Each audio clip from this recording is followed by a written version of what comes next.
Magandang hapon po sa atin lahat. Pastor Apollo Kibuloy is running for Senator of the Republic of the Philippines. Kasi gusto niya maging part ng solusyon ng ating bansa. Ang focus po niya, bakit siya tumakbo? Dahil sa Diyos at sa Pilipinas nating mahal. It means yung focus ng kanyang platform of government is God-centered, Philippine-centered, and Filipino-centered na platform, lalo na sa legislation bilang isang senador. And ang priority po niya, number one, is yung religious freedom.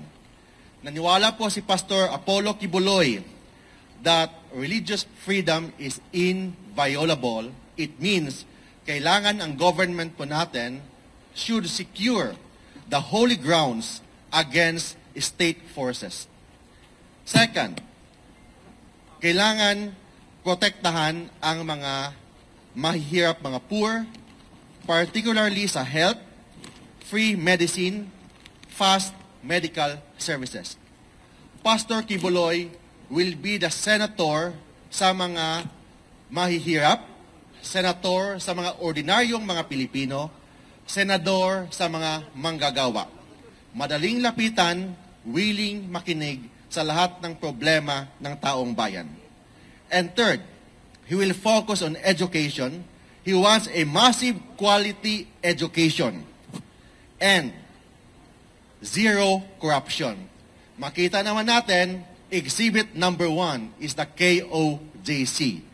Kung ano po yung ginawa ni Pastor Kibuloy sa KOJC, yung kingdom, yung sa Tamayong, and sa lahat sa buong mundo, yun ang gagawin po niya sa buong Pilipinas bilang isang senador. Of course, he will give voices to the IP, OFW, tourism, and transport group. Thank you and good afternoon. Maraming salamat po. Sir, just your name, sir. Can we have your name? Attorney Mark Tolentino. Wala po na akong question. Nag-speech na po siya. Sir, pwede lang picturean yung, Sir? yung COC.